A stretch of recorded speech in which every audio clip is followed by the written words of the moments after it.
Let's go to you now, Koon. Okay, so as I explained in the introduction, what we do is we take sustainable natural materials, which are mostly waste, and we turn it into a surface that will be used in interiors or architecture or as a product component.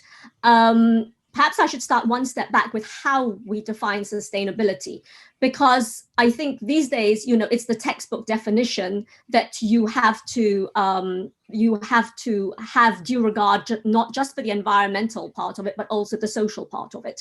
But I'll tell you that when we started 20 years ago, that was not the case. I mean, obviously discussions around sustainability were really not had in the way, thankfully, they are today. So what we do is we start with the communities we want to support, and we say, what is their waste? What are their waste streams? How can we divert them? And then what can we do with them?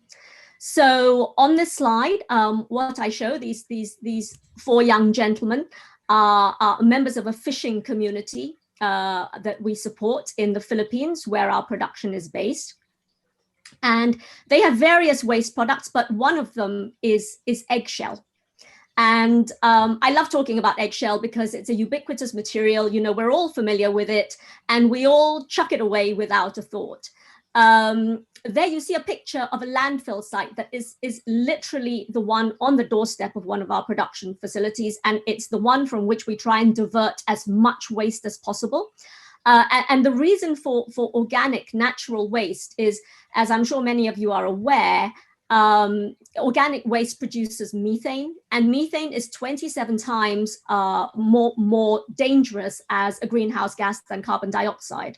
So that's our objective. And the question is, what are we doing with, for example, these eggshells?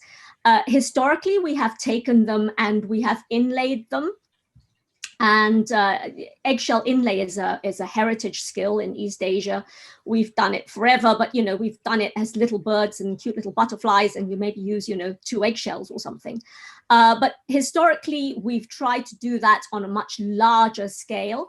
And it's very time consuming, which is great for the job creation piece of our mission and elevating the skills of craft. Katie talked about craft saving the world. Well, we've brought our craftsmen on in the last 20 years to, I would say, a never before seen level of skill. But the issue we were grappling with is how to use more eggshell. So for the last year, what we've been doing is trying to make a moldable material out of it. And I'm really, really pleased. Next year, we will launch this. But we have managed to make a material with the eggshell where we can make tiles for walls, for floors, as 3D moldable applications. And this will use a lot more, you can imagine, than the volume of eggshell, less time, which also increases the productivity. And we have an internal project that we call Project Wellspring, where we are doing this with each category of natural material that we work with. And we work with a massive, massive range of natural materials. So, anything from fruit skins to porcupine quills to natural fibers to seashells, lots of different things, because, as I said, our starting point are the communities that we want to support. Because here's the thing, you can't say to people, I want you to be environmentally more responsible, because if you don't give them an alternative to their normal practices, then they can't come up with those solutions for themselves. You have to give them an alternative way, and then you can start the dialogue. So going back to my 4 young men there, they live in an area where there's huge overfishing, and there are marine protected areas around them. But guess what? The poaching in those marine protected areas is huge. But to the extent that we can, in buying the waste eggshell, in buying the waste shell, monetize that for them, augment their livelihoods, that takes that impetus, that pressure away from the need to make their livelihoods a way that we would prefer them not to. Brilliant. Thank you so much. If you could just unshare your screen. Yeah. So the 4 boys, whereabouts are they? Which country do they live in? They're in the Philippines. Yes. Our 2 production facilities are in the Philippines. And I am so ashamed to say that before we were looking to start this, I had never been there. I'm Malaysian myself. They're a neighboring country, but I had never been there. But when we went and looked, we said, okay, this is somewhere where we have to do something, because they're one of 18 centers of mega biodiversity in the world. I think they are ranked 4th for endemic plant species, 5th for birds. They're part of the Coral Triangle. They're also the 67th poorest country in the world. And the fact is that, they export their people. Here in this country, when you're in the NHS, when you're in our care homes, you see the wonderful care workers you have from the Philippines. And so they export their talent, which means that the challenge for sustainable development for them is massive. It's compounded by that brain drain. So there's the environmental protection imperative, as well as all the other things I mentioned, and that we're trying to come up with a holistic solution that at least tries to help. So you're trying to be both materially sustainable, but also socially sustainable, because I suppose for you the benefit to the people is important. Is it as the benefit to the removal of waste from the system? Absolutely, they go hand in hand. I mean, Marcus, as I say, you can't do the one without the other. The other thing I would say is, with taking craft to that level of quality, that's not just to be able to say, look what amazing quality we produce. It's ironically, I was saying this at a talk I was giving last week, the ultimate in circularity is to make sure that something doesn't have to be disposed of ever. So if you get something that has that heirloom feel to it, that luxurious feel to it, and users value it, then it's not thrown away. Then you don't have to worry about its disposal.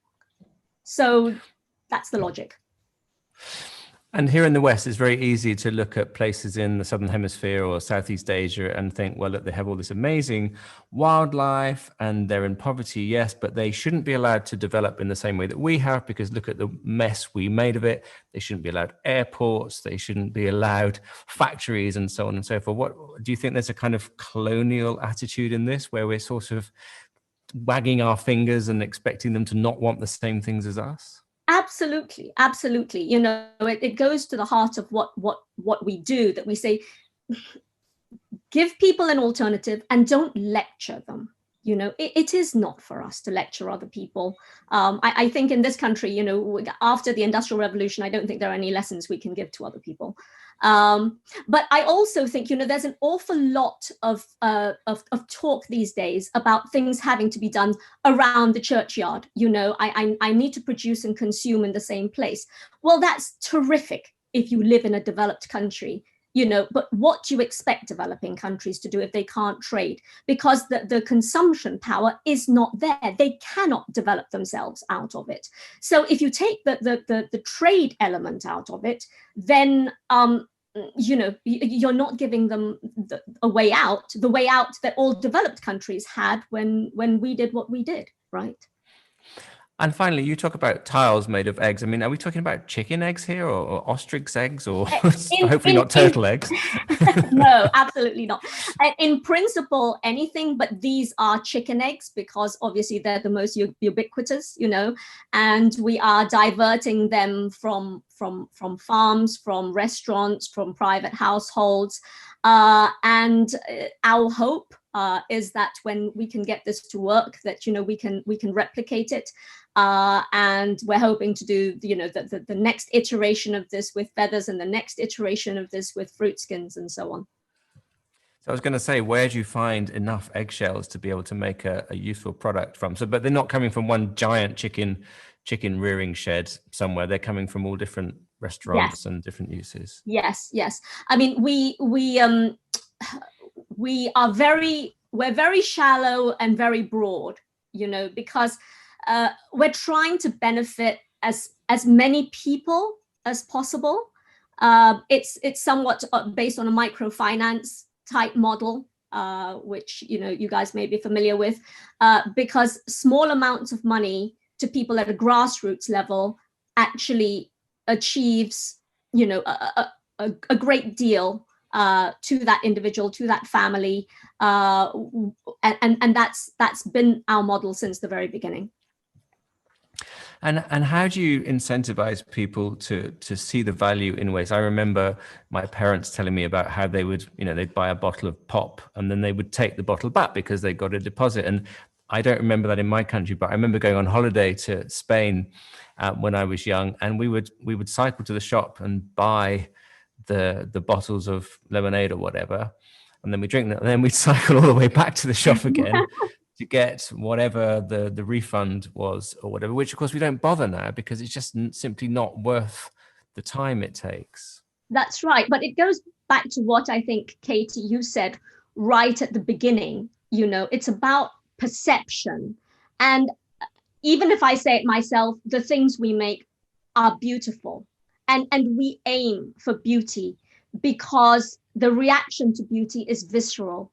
And the reaction to quality is visceral. So when you see something and when you hold it and it's precious and you go, wow, this is amazing, they don't immediately say, oh, wow, this is made of, fruit skins. They go, wow, this is amazingly beautiful. And then, frankly, there are lots of people who don't want to know that it's made of fruit skins, right? But for those who are, then you get a double wow effect, which is, one, I think it's beautiful. I think it's stunning. And I want to keep it. I want it, because let's face it, as we have this acquisitive part to us, or at least most of us do.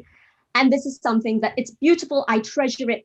And then, oh my goodness, it's made of something as mundane as eggshells or feathers or whatever it may be.